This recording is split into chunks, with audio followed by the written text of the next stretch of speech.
حضرتك خبير جدا. التنميه البشريه المعروف دكتور عمرو الحناوي ادرك الاشياء بشكل احنا عمرنا ما هنوصل للحياه المطلقه لان دي عند ربنا سبحانه وتعالى، لكن لو ادركنا الاشياء بشكل نجتهد على قد ما نقدر هنعرف نختار صح. يعني بشكل منطقي. بشكل منطقي. بشكل منطقي وبشكل فيه برضه تفاؤل. وبشكل فيه النبي لما خبط الحجر وقال فتحت فارس في عز ما هم يعني مش عارفين يكسروا حجره، في عز لسه بيقول فتحت فارس، بيبشرهم بيدفع فيهم الامل. ده مش معناه ان انا ما ابقاش في الواقع، ولكن لازم استشرف مستقبل وابشره ولا تنفره. الدنيا تبقى ايجابيه. انت ضربت لي مثال بالفيل انه 3 دخلوا كل واحد الفيل، كل واحد من وجهه نظره كل واحد كذب بدأ يحكي وكل واحد على حق. بالظبط. طيب ننتقل للعمل السياسي. ايوه. الناخب داخل لجنه الانتخابات. ايوه. ماذا يجب ان يكون؟ يحايد مشاعره اول حاجه. بمعنى ايه؟ ما ينفعش اختار مرشح علشان امور او كاريزماتيك او ما ينفعش. انت بتختاره دي شهاده وقالها قول الزور. ما اعتقدش ان في اي لا وما ينفعش اختار مرشح علشان امور. ولا وما ينفعش اختار. حضرتك دلوقتي انت قلتي نسبه الناخبين حوالي فوق ال 50 مليون. 51 فوق ال 51 مليون. اكتر من نصهم ما بيعرفش يقرا ويكتب. سهل جدا تغير قناعاته. فانا اتمنى ان يعني مش بيختار بناء على قرار داخلي او قناعه منه. اخر احصائيات عاملاها مركز بصيره وموقع مصراوي 33% لم يقرروا لسه. دول هيقرروا امتى؟ بكره وهم داخلين. لو حد اداهم بروشور فلاير ممكن يغير قناعته، اداهم علبه سمنه، اداهم زيت. بس دي مشكله لانه النظام السابق هو ما وصلنا للي احنا فيه. بنعاني طبعا، دي سايد افكتس، اثار جانبيه من النظام السابق، لكن ما نكررهاش دلوقتي بقى. بس ازاي ممكن نتغلب على هذه الاثار فجاه؟ تحتاج مزيد من الوقت من تجارب. بس انا اظن الانتخابات التشريعيه متمثله في مجلس الشعب ومجلس الشورى ومن قبلها الاستفتاء على التعديلات الدستوريه، اصبح المواطن عنده بعض النضج. يعني هو دخل 3 اختبارات فبقى عنده بعض النضج شويه. يعني احنا بنقول احنا سنه اولى سياسه بس دخلنا الحمد لله 3 اختبارات. وفي علم زي النيرو لينجويستيك بروجرامينج البرمجه اللغويه بيقول لك لا يوجد فشل، يوجد تجارب وخبرات. تجربه وتعلمنا منها، تجربه نشوف ايه البوزيتيف فيها ونشوف ايه النيجاتيف فيها. انا اتمنى بس بكره اللي لسه ما حددش اختياره يستخير ربنا. الاستخاره كلها خير، لا تاتي الا بخير. حضرتك في دنيا الناس تلاقي حد مثلا واحده حامل فيكونوا ناويين يسموا مثلا الولد، عرفوا خلاص ان هو ولد، ناويين يسموه محمد، ويجي الاب وهو رايح يسجل اسمه يروح قايل مثلا ايه؟ يروح مسميه مثلا ابراهيم. صح؟ مش في دنيا البشر ساعات يبقوا هم من ساعه لما الست تعرف ان هي حامل خلاص هم اختاروا ان هم هيسموه كذا، وبتحصل حصلت مع قرايبي وحصلت مع ناس كتير في دنيا، وتيجي يروح مختارين اسم تاني خالص. فانت لما تستخير ربنا النهارده ممكن تكون ناوي تدي سين وانت داخل ربنا يلهمك، والنبي قال لك لا تاتي الا بخير. هو خير. شايف انه في لخبطه هتحدث لدى الناخب لانه برامج كل الناخبين تقريبا شبه متشابهه، ولكن المشكله في تنفيذ اليات هذه البرامج. طبعا ايوه، انا بحيي حضرتك على السؤال ده. اي حد كان يقول لي المرشحين انا هنتخب فلان علشان عنده مشروع كذا او مشروع كذا قلت له هو في مرشح وعد الناس ان هو هيشحتهم ويفلسهم ويضيعهم؟ ما انا لو هرشح، في كتب بتتوزع من قبل بعض المرشحين على برنامج انتخابي طموح يعني هيغير الكون في حوالي 6 شهور. طيب انا شيء بعيد عن الواقع تماما، يعني قابليه اقرب للخيال. المنطق فين المنطق؟ اعمال العقل. ازاي انت قول لي ازاي في مبدا اسمه النمو والتدرج؟ ازاي انت تقضي مثلا على انفلات امني مثلا في يوم او يومين او في 6 شهور؟ ازاي انت تقول لي في خلال سنه هبقى زي تركيا؟ ازاي تقول لي كذا؟ مبدا اسمه نمو والتدرج. الطالب بيدرس الاول قدامه مشاكل كتير، مشكله ازمه المرور اللي يبقى انا ابقى واقعي وصادق مع الناخب، ابقى واقعي. لكن انا حضرتك ابسط شيء يعني ازمه المرور يعني كارثه طبعا حضرتك بنعاني منها. تروح لمكان فاقل حاجه مينيمم ساعه ونص. حضرتك ما كانش ساعتين 3. كنا يعني الفنان محمد صبحي كنا في ندوه كنت متواجد فيها ضيف، بيقول لك انا بروح من القاهره للساحل الشمالي في 200 كيلو، وبروح من مصر الجديده للهرم 200 كيلو في ساعتين، وبروح من مصر الجديده للهرم في 3 ساعات. مش هو بس اللي بيقول كلنا لا احنا مش مشكله مروريه بس. حضرتك لو احنا عايزين نتكلم اكتر عنصر محتاجين يرجع ايه؟ الامان. اعلى قيمه في علم النفس ومعروفه ومثبته ان الانسان ما يقدرش يعيش من غير الامان. من اصبح امن في سربه معافى في بدنه معه قوت يومه فقد ملك الدنيا بحذافيرها. سيدنا ابراهيم لما دخل مكه قال لك ربي اجعل هذا بلدا امنا وارزق طلب الامان قبل الرزق والايمان. بس دلوقتي عندك امان داخلي وامان خارجي. لا دلوقتي ما فيش لا امان داخلي ولا امان احنا يعني مخترقين. في مشكله تمام. انه انت ليس لديك اي امان داخلي وليس لديك امان خارجي. يعني المشكله اللي هتواجه الرئيس القادم هو تحقيق الامن والاستقرار داخليا وخارجيا. يبقى هو اهم حاجه قبل في الخارج. يبقى الناخب اهم حاجه عشان الامان هينتج عنه استقرار، الاستقرار هينتج عنه زياده في الدخل، الزياده في الدخل هيخش لهم حياه افضل.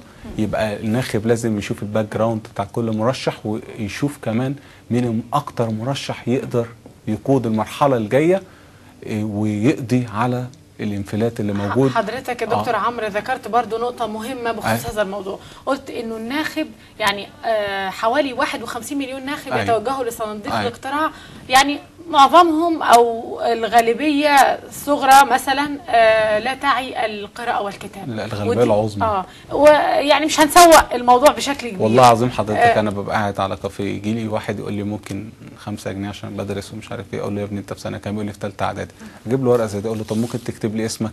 يقول لي ما بعرفش. يقول لي اصل الكنترول في الثانويه في المدارس الحكوميه بينجح، فحتى الناجحين ودي ظاهره سائده في الشارع بتحصل بشكل مستمر. ولكن يعني عدم القدره على الكتابه والقراءه كيف يستطيع ان يعي ويفهم جيدا ان هذا المرشح هو المرشح الافضل مستقبلا؟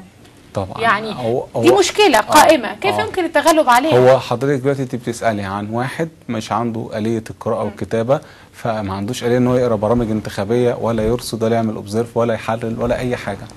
ده واحد زي ده يشوف هو السنة والست شهور دول ايه أكتر حاجة عانى منها، ويشوف المرشحين كتير عانوا من البطالة، عانوا من الفقر. أنا عايز أقول لحضرتك حاجة، في استطلاعات الرأي بتظهر مرشحين الناس تقول لك الاستطلاعات دي مزوره. لا الاستطلاعات دي مش مزوره. ليه عارف حضرتك؟ ليه؟ يعني في مرشحين الناس تقول لك لا يمكن، ازاي طالعين من الاوائل؟ لان حضرتك انا كواحد دارس علوم نفس مدرك وكمان مختلط مع الناس ومتصل بيهم ومحاضرات يعني شبه يوميا بتعامل مع الناس. حضرتك اللي تضرروا من الثوره نسبه كبيره جدا، تضرروا بقى نتاج السياسات اللي اتعملت بعد الثوره ونتاج المرور الميوعه في اتخاذ القرارات. ده وصل لحاله عكسيه، وفي ناس استفادت استفادات كثيره. في ناس استفادت بس بقى في اللي هو الحزب كلنا على حسب الاغلبيه الصامته اللي هم ما بين قوسين حزب الكنبه. الاغلبيه الصامته انا مش قصدي اللي هم بيقفوا في العباسيه خالص، لا انا بتكلم عن عوام الناس في كل مصر اللي اتضرر، اللي فقد ولكن شغله في فندق 5 نجوم. لا بس هو فعلا هو اسمه كده، يعني هو يعني هو احنا بنقول عنه كلها يعني اسماء اعلاميه شهيره. لا اغلبيه الصامته نقول اللي هم ايه ما لا بيشاركوا، هم همهم اكل عيشهم وخلاص. حضرتك واحد كان شغال في فندق 5 نجوم دلوقتي ما يبقى شغال في قهوه، ده تفتكري حضرتك مبسوط من الثوره؟ ده مش مبسوط طبعا. فحضرتك دلوقتي في اتجاهين، في اتجاه ماشي مؤمن جدا بالثوره واستكمالها وتحقيق مطالبها، وفي ناس خلاص لا تؤمن تماما. لا مش حكايه لا تؤمن، في ناس ودي قله، لكن في ناس تانية تؤمن بس حاسه ان يا جماعه احنا يوم 11 فبراير قلنا سنقطف ثمار ما كفيش ثمار. انا اي حد اقول له انت قطفت ثمار حاجه مصالحها بتتراجع عليه. مفيش في فئات معينه في المجتمع، كيانات معينه بتدور عن الحصيله الخاصه بتاعتها، مصلحتها هي دي اللي انتفعت من الثوره. فانا بقول للناخب بص كويس، شوف في السنه ونص مين اللي استفاد وافادك ولا لا. الافاده بتاعته الايكولوجي الاثر بتاعه عليك ايه؟ افادك بايه؟ لو ما افادكش بحاجه لا يلدغ مؤمن من جحر مرتين. وفي حكمه انجليزيه بتقول لك الخطا لا يعتبر خطا الا اذا ارتكبته مرتين. ايه الفرق برايك بين الخلاف والاختلاف؟ الاختلاف ان انا ممكن دلوقتي اقول لحضرتك انا هنتخب سين وانت تقولي لي هتنتخب عين. سين ده يكون اقصى اليسار وانت عين ده اقصى اليمين، نختلف مع بعض، نختلف لكن ما يسببش خلاف ما بيننا وخصومه. الاختلاف غير الخلاف، نختلف وده فقه، ده فقه وده لو يطبق في الشارع او في اللجان الانتخابيه ما تحدث اي مشاكل، لانه بتلاقي انه في مشاكل بين مؤيدي المرشحين في خارج اللجان الانتخابيه يعني، وده بيؤدي للتزوير، لحدوث حاله من الفوضى، بيأثر طبعا على سير العمليه الانتخابيه بشكل سلبي. وانا بنصح المشاهدين بكره كل واحد داخل ينتخب خلاص وفي قرارة نفسه حد، اي حد يقول له فلان او علان يكون عنده من الثبات الانفعالي، ما يتكلمش عشان ما يحصلش اشتباك. يعني انت داخل تدي علان، طبعا انا مش هذكر اي اسامي، وهو واحد عمال يقول لك ادي فلان ويديك ورقه فلان، خد الورقه يا سيدي وكل حاجه، لما ما تقولوش لا انا ما تعملش عركه. كيف تتعامل بشكل انا عايز بس اقول لحضرتك حاجه بمناسبه الاختلاف والخلاف. الخلفاء، لو احنا حضرتك كان في نص، فيش نص في القران قال لنا ازاي نختار رئيس، ما فيش نص. سيدنا محمد ما بايعش ابو بكر عليه الصلاه والسلام، هم اختاروا سيدنا ابو بكر، وسيدنا ابو بكر شاف النخبه افضل الصحابه وبايعوا سيدنا عمر. سيدنا عمر اختار 6 وقال لهم شوفوا مين افضل واحد منهم، علي بن ابي طالب والزبير بن عوام وعثمان بن عفان و6. فلو كان في نص قرآني كنا ارتحنا. طب ما فيش نص قرآني يبقى ايه؟ يعني يبقى نجتهد. في واحد بقى اسمه سالم ابن عبد الله بن عمر، حفيد عمر بن الخطاب، احد الفقهاء السبع، قال جمله تريحنا جدا. حضرتك دلوقتي هتختاري واحد وانا هختار واحد، ممكن عكس بعض خالص. انت شايفه ان ده احق واحد يمسك بلد، وانا شايف ان ده احق واحد يمسك البلد، واحنا الاثنين عايزين البلد تبقى ايه؟ افضل حال. فقال قاعده انا اتمنى كل واحد يحفظها، كل يلزمه اجتهاده وهو يبحث عن الحق. عشان اوضحها للمتلقي، وهو يبحث عن الرئيس، ولا يلزم الاخرين اجتهاده، وغير ملزم باجتهاد الاخرين وهم يبحثون عن الحق، والنوايا مرجعها الى الله. يعني ما ينفعش حد يقول للتاني انت كذا انت كذا انت كذا انت راجل. ده اللي بيحصل في الخارج بالفعل. يعني النية دي ما يعرفهاش غير ربنا، ما يعرفهاش حتى الشيطان. يعني الشيطان والجن ما يعرفش النوايا اللي جوانا، هو الوحيد اللي يعرفها. ليه قطعا على نية فلان؟ وليه اقول تحصل حوادث واشتباكات قد تؤدي الى الموت يعني. والنقطة الثانية حضرتك، انا واحد بحب اقول الحق، وفي كل البرامج حتى والفانز عندي حتى عارفين بحب اقول الحق، مش بحب امشي ايه اللي هو اكل على كل الموائد. انا عايز اقول لحضرتك حاجه، ال13 اللي نازلين بكره مرشحين عن حق وصدق، ال13 واقصد ال13. ما فيش حاجه اسمها واحد انا ما كنتش او 2 أو 3 ما كنتش اتمنى ان هم مش في معايير على اساسها في ناس تم الموافقه عليها، في ناس استبعدت بالظبط، مش احنا ارتضينا ان احنا نبقى دوله قانون. طب ال13 دول مش دلوقتي اللجنه العليا وافقت عليهم؟ مظبوط. خلاص يبقى ايه؟ احنا رضينا احنا مش عايزين نطبق القانون من بدايتها، نقول لك احنا كنا ومفيش كلمه يجب، محدش يزايد على الثاني. يعني يقول لك كان يجب ان كذا يحصل، كان يجب ان. مين اللي اداك السلطه ان انت تتكلم باسم الشعب كله؟ ليه لما الاقي يعني كل واحد لا يعبر سوى الاقي حضرتك اول امبارح في طلعت حرب، الاقي طلعت حرب الشعب يريد كذا، بصيت عليهم 100 واحد يعني باي حق 100 واحد يتكلم عن 80 مليون. بتعمم ليه؟ تحدث عن نفسك. انا عايز اقول لحضرتك حاجه ثانيه بقى. طيب كيف يمكن حل هذه المشكلة، وكيف يعني من تختلف معه في الرأي تقنعه على أن يتعامل معك بشكل جيد؟ إن حضرتك إحنا بنعلم الناس في علم اسمه سلايت اوف ماوس، براعة الفم، وسائل الإقناع والتأثير. بنعلم الناس حاجة. دلوقتي أنا قاعد مع حضرتك مثلا وبنتناقش، وأنت هتختاري واحد زي ما قلنا أقصى اليسار وأنا أقصى اليمين، عكس بعض خالص. هقول لك يا أستاذة أمل، عن الورقة ديت هنكتب فوق كده نيتنا إيه؟ مصر تبقى في افضل حال. هنقعد بقى نتكلم وانت تتكلمي وممكن صوتنا يعلى، بس كل شويه هنفتكر ان احنا ايه؟ نيتنا واحده. لو الصمت الانتخابي كمان يطبق مع الناخبين، ان كل واحد يروح يدلي بصوته لمن يقتنع به عن قناعاته الشخصيه فقط، بدون اي مشاكل، بدون اي خلاف او اختلاف حتى مع الاخر، يعني شايفه انه الموضوع هيكون افضل. هو هيبقى اسلم ومش هيبقى فيه ان شاء الله ان شاء الله ان شاء الله يعني ربنا عند ظن عباده. ان شاء الله بكره وبعده يمروا زي الانتخابات اللي فاتت. يعني انا مش شايف داعي للقلق، ان شاء الله يمروا اليومين ببساطه جدا. بس يتمنى ما فيش اي قوه، وهو في قوه معينه ومحدده، مش قوه واحده يعني، بس اكتر من قوه بتبقى موقفه على اللجان عندها من التنظيم ان هي تعمل كده. فيا ريت بس الدنيا تبقى ايه، يعني الكل يلتزم بالقانون. يعني لو كله التزم بالقانون خلاص مش هيحصل اي مشكله. شايف انه الناخب عندما يذهب ويدلي بصوته في انتخابات الرئاسة، طبعا بعد ثورة 25 كان في انتخابات مجلس شعب وكمان كان في انتخابات مجلس شورى، كل هذه الانتخابات هل أثقلت الناخب وأعطته ثقل سياسي عن أنه كيف يشارك بشكل منطقي وبشكل عقلاني في الانتخابات الرئاسية طبعا، وهي الأخيرة يعني في تاريخ البلاد؟ الناس اتعلموا. حضرتك الجزائر اتعمل فيها انتخابات وبعدها بحوالي شهور عديدة اتعملت انتخابات كان الأغلبية بقوا أقلية لأن أدائهم كان ضعيف جدا، فالناس اتعلمت. واللي ما يتعلمش بصراحه يستحق ان هو يتألم بقى خلاص. ما انت شفت ورصدت وي وي وي. انا طبعا انا مش بسقط، انا بقول بس مثال ان ايه، ان من هنا ورايح ان اي حد اداؤه مش هيبقى كويس في رقيب عليه اللي هو الشعب، والشعب ده كسر خلاص حاجز الخوف. انا في نقط بس عايز اقولها سريعه.